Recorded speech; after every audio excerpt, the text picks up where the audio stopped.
The metallic click of the Barrett's bolt assembly echoed through the empty armory as Staff Sergeant Maya Rodriguez worked with methodical precision. Each component gleamed under the harsh fluorescent lights, her calloused hands moving with the reverence of someone who understood that lives depended on perfection. The massive rifle stretched across her workbench, its dark metal surface reflecting years of careful maintenance. Footsteps approached from behind, accompanied by the low murmur of male voices. 3 soldiers entered, their conversation halting as they noticed the solitary figure hunched over the legendary 50 caliber weapon. "That's just the new maintenance girl," one of them said with a dismissive chuckle. "What's she doing with that thing anyway?" Maya's shoulders tensed slightly, but her hands never paused in their work. She had heard variations of this conversation countless times before in different bases, different countries, different wars. The cleaning rod moved smoothly through the barrel as she continued her task, ignoring their presence. Another voice joined in, louder and more mocking. "Hope she doesn't hurt herself with that big, scary gun. Maybe someone should tell her those aren't for playing dress-up." The third soldier laughed, but there was something in the way Maya handled the weapon that made him pause. Her movements were too precise, too confident. This wasn't someone learning or pretending. This was muscle memory carved from experience. Where in the world are you watching from, and what time is it there? Stories like this unfold in military bases across the globe, where assumptions run deeper than truth. Maya's fingers traced along the rifle scope mount, checking for any microscopic imperfections that could throw off a shot by inches at distance. The soldiers behind her had grown bolder, their voices carrying the casual cruelty of men who believe themselves untouchable. "She probably thinks that thing shoots rainbows," the first one said, stepping closer to peer over her shoulder. "Hey, sweetheart, you know that's not a toy, right?" The second soldier grabbed a chair and sat backward on it, arms folded across the back. "I bet she's never even fired one. Probably scared of the recoil. These maintenance types always want to play soldier." Maya's jaw tightened imperceptibly. She had felt the Barrett's recoil more times than these 3 had fired their service weapons combined. In mountains where the air was thin enough to choke on. In deserts where heat mirages danced between her and targets over a mile away. In urban hellscapes where one missed shot meant the difference between mission success and catastrophic failure. The third soldier, the one who had remained quiet, watched her hands work. There was something almost hypnotic about her movements, the way she assembled and disassembled components without looking, without hesitation. It reminded him of his drill instructor, someone who had handled weapons so long they became extensions of their body. "You know what they say about assumptions," he said quietly to his companions. "Sometimes they make an ass out of you and me." His words hung in the air as Maya continued her meticulous work, each motion speaking louder than any defense she could have offered. The armory door swung open again, bringing with it Sergeant First Class Mitchell, a man whose reputation for breaking new recruits was matched only by his disdain for women in combat roles. His eyes immediately locked on Amaya and the Barrett, his expression darkening with territorial aggression. "What the hell is this?" he barked, his voice echoing off the concrete walls. "Who authorized maintenance personnel to handle sniper weapons?" The 3 soldiers straightened immediately, recognizing the shift in atmosphere. Mitchell commanded respect through fear, his scarred hands and combat patches telling stories of battles that had earned him the right to question anyone's presence. Maya looked up for the first time, meeting his gaze with steady brown eyes that held no trace of intimidation. "The weapon requires cleaning, Sergeant. I was assigned to armory maintenance." Mitchell stepped closer, his bulk casting a shadow over her workstation. "That rifle is worth more than your annual salary, girl. One mistake, and you could throw off its calibration by millimeters. Do you have any idea what that means downrange?" She returned her attention to the rifle's trigger assembly, her voice remaining level and professional. "It means the difference between a clean kill and a wounded target who can return fire." The precision of her answer caught him off guard. Most maintenance personnel would have stammered excuses or deferred to his authority. Instead, she spoke with the clinical detachment of someone who understood the Barrett's purpose intimately. Mitchell's eyes narrowed as he studied her more carefully, noticing details he had initially missed in his rush to assert dominance. Mitchell circled her workstation like a predator sizing up prey, his boots clicking against the polished floor with military precision. The other soldiers watched nervously, sensing the brewing confrontation but unwilling to intervene against a superior's interrogation. "You talk like you know something about long-range shooting," he said, his voice dripping with skepticism. "Tell me, maintenance girl, what's the muzzle velocity of a Barrett 50 cal with M33 ball ammunition?" Maya's hands never paused in their methodical cleaning as she responded without looking up. 2,810 feet per second, give or take depending on barrel temperature and atmospheric conditions. Mitchell's jaw tightened. Anyone could memorize specs from a manual. What about wind drift compensation at 1,500 meters in a 20-knot crosswind? For the first time, Maya allowed herself a small smile that didn't reach her eyes. Depends on the ammunition grain weight, humidity, and whether you're shooting uphill or down. But roughly 36 inches left adjustment with M33 ball, assuming standard atmosphere pressure. The armory fell silent, except for the soft sound of her cleaning cloth against metal. Mitchell's questions were becoming increasingly specific, the kind of knowledge that separated textbook warriors from those who had actually squeezed triggers in combat zones. The quiet soldier from earlier stepped forward slightly, his curiosity overcoming protocol. "Sergeant Mitchell, maybe we should ask where she learned all this." Mitchell's eyes never left Maya's face, searching for tells, for signs of bluffing or uncertainty. Instead, he found only calm competence that spoke of experience far beyond her current assignment. Mitchell's patience was wearing thin as he leaned over her workstation, his voice rising with each question. "All right then, smart girl. What's your dough calculation for a 1,000-yard shot in 40-degree weather with a 10-mile-per-hour wind from your 3 o'clock position?" Maya set down her cleaning cloth and looked directly into his eyes, her voice carrying an edge that hadn't been there before. "Elevation, 7.7 minutes of angle up. Windage, 2.1 minutes right. But you know that if you'd ever actually taken a shot instead of just reading about it in training manuals." The words hung in the air like a challenge thrown down between them. Mitchell's face flushed red, his hands clenching into fists at his sides.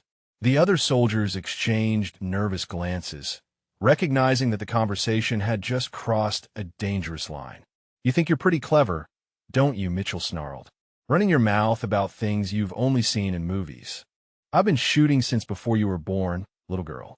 Maya stood slowly, her frame smaller than his, but carrying an authority that seemed to fill the space around her.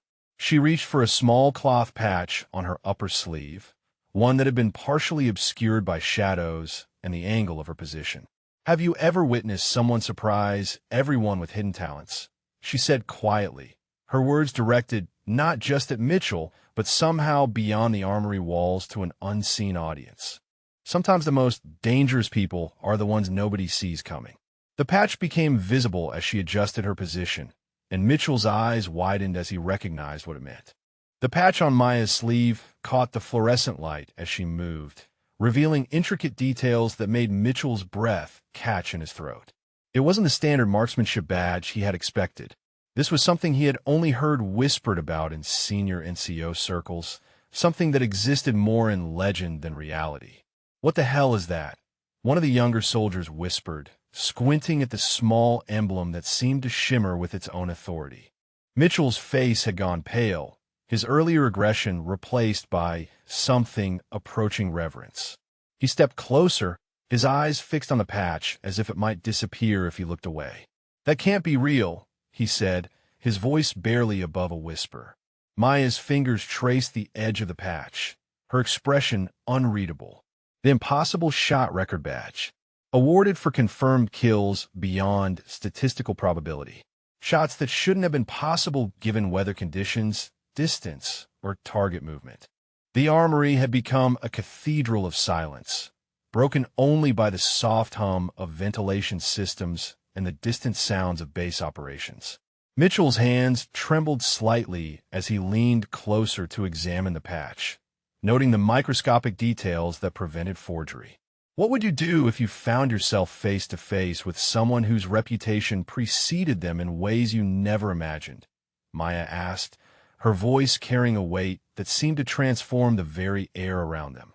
The question lingered as Mitchell struggled to process what he was seeing, his entire worldview shifting like sand beneath his feet. Mitchell's voice cracked as he spoke, all traces of his earlier bravado evaporated. "How many confirmed kills does that patch represent?" he asked, though part of him dreaded the answer. Maya returned to her work on the Barrett, her movements now taking on an almost sacred quality in the eyes of her observers. "The number isn't what matters," she replied quietly. "It's the lives saved by those shots. The mission's completed. The soldiers who made it home because someone could put a round exactly where it needed to be when conventional wisdom said it was impossible." The quiet soldier who had defended her earlier stepped forward, his face a mixture of awe and embarrassment. "Ma'am, I'm sorry we didn't recognize. We had no idea who you were." Maya looked up at him with eyes that held depths of experience most people would never fathom. "Recognition isn't something I expect or need. The work speaks for itself." Heavy footsteps echoed from the corridor outside, accompanied by voices discussing weapon inventories and maintenance schedules. Mitchell straightened instinctively, recognizing the cadence of senior officer movement even through thick walls. The armory door opened to reveal General Harrison, a man whose own reputation for combat excellence was legendary throughout the military. His weathered face showed the kind of confidence that came from decades of making life and death decisions under impossible circumstances. His eyes swept the room, taking in the scene before him with the practiced assessment of someone accustomed to reading situations instantly. When his gaze fell upon Maya and the Barrett, something shifted in his expression. General Harrison paused in the doorway, his experienced eyes immediately cataloging every detail of the scene before him. The tension in the room was palpable, the kind that followed revelations too significant to ignore. His gaze moved from the nervous soldiers to Mitchell's pale face, finally settling on Maya and the pristine Barrett spread across her workstation. "Staff Sergeant," he said, his voice carrying the authority of decades in command. "I wasn't aware we had anyone qualified to service the Barrett systems in this facility." Maya stood at attention, her posture perfect despite the informal setting. "Sir, I was assigned to General Armory Maintenance. The weapon required cleaning, and I have the necessary qualifications." Harrison stepped closer, his trained eye noting the precision of her work, the way every component was arranged with military exactness. But it was the patch on her sleeve that made him freeze mid-step, his expression shifting from curiosity to something approaching disbelief. The other soldiers watched as their commanding general, a man who had seen everything the military had to offer, stared at Maya's uniform with the intensity of someone trying to solve an impossible puzzle. Mitchell cleared his throat nervously, unsure whether to explain what they had discovered or remain silent. Harrison's voice dropped to barely above a whisper as recognition dawned. "That patch, where did you earn that patch?" The question hung in the air like smoke from a discharged weapon, heavy with implications that would reshape everything they thought they knew about the quiet woman who had been methodically cleaning the most lethal rifle in their arsenal. Maya met the general's gaze with steady composure, her voice carrying the quiet confidence of someone who had nothing left to prove. "Afghanistan, sir. Operation Enduring Freedom. 3 tours with the 75th Ranger Regiment." Harrison's eyes widened as pieces of a legendary puzzle fell into place. The room seemed to shrink around them as the weight of her words settled over everyone present. Mitchell's face had gone completely white, understanding now that he had been challenging someone whose reputation existed in classified briefings and whispered stories among the military elite. "The ghost of Kandahar," Harrison said, his voice filled with a mixture of awe and respect. "You're the sniper who took out the Taliban commander from 2,300 meters in a sandstorm." Maya's expression remained neutral, but something flickered in her eyes at the mention of that particular mission. Weather conditions were suboptimal, she replied simply. Wind gusts up to 40 knots, visibility near zero, target movement unpredictable. The young soldiers exchanged glances, finally understanding they were in the presence of someone whose exploits had become military legend. Stories they had heard in training, missions that seemed impossible even in the retelling, suddenly had a face and a name. Harrison shook his head slowly, still processing the revelation. 14 confirmed impossible shots, each one saving American lives, each one defying every mathematical probability we thought governed long-range precision shooting. The general's respect was evident in his posture, in the way he now regarded Maya not as a subordinate, but as a peer whose accomplishments demanded recognition. The transformation in the room was immediate and absolute. Mitchell, who minutes earlier had been questioning Maya's right to touch the weapon, now stood at rigid attention, his face burning with shame at his earlier disrespect. The other soldiers followed suit, understanding that they were witnessing something far beyond their normal experience. General Harrison stepped forward, his voice carrying the weight of official recognition. Staff Sergeant Rodriguez, your service record speaks for itself. 14 impossible shots, 43 confirmed kills, and more lives saved than we can count. You earned the right to handle any weapon in this armory. Maya continued assembling the Barrett with practiced efficiency, her movements now watched with reverence rather than skepticism. The same hands they had mocked were hands that had changed the course of battles, that had reached across impossible distances to deliver precision that saved American soldiers. When legends walk among us, they rarely announce themselves, Maya said quietly, addressing not just those present, but speaking to a truth that resonated far beyond the armory walls. Sometimes the most extraordinary people are hiding in plain sight, waiting for the moment when their skills are truly needed. Harrison nodded slowly, understanding flowing between two warriors who had both faced the ultimate test of their abilities. Your transition to civilian support roles doesn't diminish what you accomplished downrange, he said with genuine respect. The Barrett clicked together with mechanical perfection, each component finding its place under Maya's expert touch, the weapon restored to its lethal potential by someone who understood its true purpose.